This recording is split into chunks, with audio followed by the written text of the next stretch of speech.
Well, time for some Pixel 6a shenanigans because apparently this phone is physically capable of 90 hertz, and yet we all know that it's locked at 60 hertz.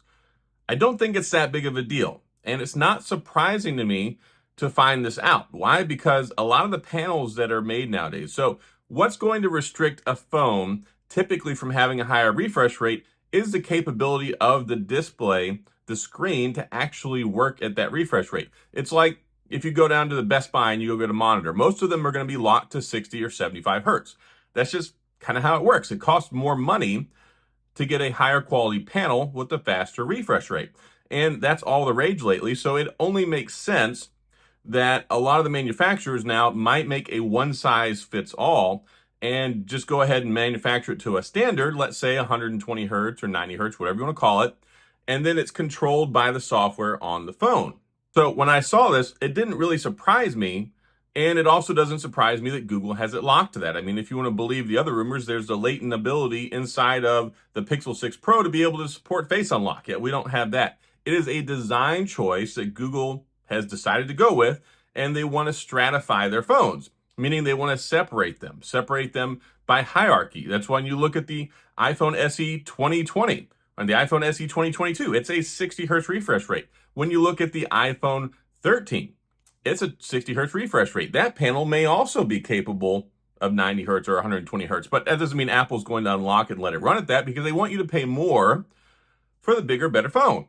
And that's really kind of a phone economics 101. So I don't expect this to be something that's going to be unlocked or rolling out to phones. This right here is what somebody was basically able to hack and force the phone to run at 90 hertz. And these same people even believe that it's capable of up to 120 hertz. So when you look at everything, you look at the package, you look at the bundle, there was never a question that the processor couldn't handle 120 hertz. And that's more of a refresh rate thing on the screen than it is the processor anyway. You can still have something running at 60 frames per second, 30 frames per second with the higher refresh rate. It's just not that big of a deal. Now, if somebody wanted to get a 90 hertz screen, then of course there is the Pixel 6 and you can go buy that. And then if you want to go get a 120 hertz, you can get the Pixel 6 Pro. And I would even wager that the Pixel 6, if somebody pushed it artificially through the software and hacked it, could probably get 120 hertz out of that. I would not be surprised if somebody came back and said that. I would even say somebody might even try that after this has happened. I don't know how to do this stuff. I don't hack phones and I don't do things with the programming on the back end. I just use them as they're intended. And that's how I evaluate things. So when it comes to the Pixel 6a, I don't think it's that big of a deal. From somebody who has a computer hardware background and a lot of experience with phones, it doesn't surprise me, but it is interesting. But a lot of people are probably now going to be saying, well, why can't we have it at 90 hertz if it can indeed run at that? So here's what I would caution you, because I'm sure that somebody is going to actually tell everyone how they did this and may even make some sort of a software fix to be able to do that. I would be very, very hesitant about downloading or setting anything up like that on your phone, just because you don't really have a way of knowing what's in it. You don't know what it could be doing to your phone. You don't know what kind of windows it could be opening up and security holes or compromises in software. If you do find that there's a solution for this that will indeed, if you can download it or set it up to run on your phone, I would be cautious about that. Now, if they find some way you can do it just natively on the phone, going in the settings, which I don't really know how you could do that without unlocking something, probably even in the bootloader, don't worry about it. Just be happy with your 60 hertz refresh rate and the security and the integrity of your phone. Now, if you're looking to buy one of these phones, if you're still looking to get a Pixel 6 or a Pixel 6a, that really is a before you get the phone decision, because you want to go in and get the best phone for you possible. Some people don't care about 60 hertz. They just don't. And I'm totally fine with that. It really doesn't hurt my feelings when I use the Pixel 6a and it has a 60 hertz screen, even though I'm used to a 90 or 120 hertz. That is my preference. But whenever I pick up a $400 phone, i.e. the Pixel 6a, it's not like whenever I'm using my Sony Xperia 1 Mark IV that I paid basically 2.5 times as much money for. Yes, if I'm getting a phone with a 4K screen that costs over $1,000, I fully expect it to have a 120 hertz screen. And that's why I buy it. I wouldn't have a second thoughts about buying a Pixel 6a over the refresh rate. And most people, I'd say probably still at least 80 to 90% of people using phones are using a phone with a 60 hertz screen. You're watching a TV at home with the 60 hertz screen. You're using a computer monitor with 60 hertz. So it's something that a lot of people, I think, outside of the tech world really don't care about that much. I don't want to make presumptions on people's thoughts and feelings, but I think by and large, it's not something people have caught on to yet. Some people that go into the store and they can see the difference, or a salesman or a saleswoman might show you.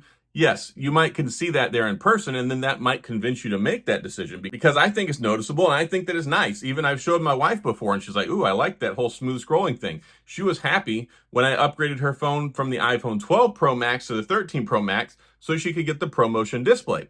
So it's not one of those gender things. It's individual preference, whatever your eyes like. Some people say their eyes can't even tell the difference between 60 hertz and 120 hertz or 90 hertz. And some folks say that absolutely they can tell, and it's a deal breaker for them. So I don't think necessarily all the time it's because somebody's an elitist snob that's just like, oh, I have to have 120 hertz. It comes down to what you want in a phone, what you want to buy, what you want to own, what you want to use on a day-to-day basis. And even people say, well, you shouldn't spend that $1,000 on a phone or $700 on a phone. Some people make a living using their phones now. And before, it was people had a phone as an extension of their job, which was absolutely necessary for communication. Now, especially, you get social media influencers, content creators. They spend more time on a phone than they do on a laptop or inside of like an office somewhere. So for me, spending $1,000 on a phone that I'm going to use for all year long, yeah, it makes a lot of sense for me. So when you look at the Pixel 6a, and if you're frustrated or you're upset or you're questioning why Google would do this, I think it's really just a phone economics business decision. They want to have a lower budget option, 60 hertz, than the Pixel 6 with the 90, and the Pro with the 120. And you're going to find probably more of that. And there are cheaper phones that have 120 hertz or 90 hertz, and you can find those. But it's one of those things where if they made the Pixel 6a with a 90 hertz screen for $150 less than the Pixel 6, then that would kill the Pixel 6 straight on the vine completely. Nobody would be going and buying that because you get the same experience identically with the Pixel 6a. That would be phone suicide for a company to do something like that. It would make no sense to completely undercut it like that. Now, the Pixel 6 is going to go the way of the dodo once the Pixel 7 and the 7 Pro get here, meaning it's going to be extinct. You don't have to worry about it anymore. They're going to get rid of many of those as possible. So if you've been waiting on the fence and you're curious about getting a 6 or a 6 Pro, the prices are probably going to get better as we get closer to October. So we'll see what happens, but I just wanted to address that real quick because I've had people asking me if the 6a can do 90 hertz. And indeed, the panel will theoretically support it. It's been proven that it can be done. But again, I would question those methods, and I wouldn't try to do that at home. I just leave it at the 60 hertz.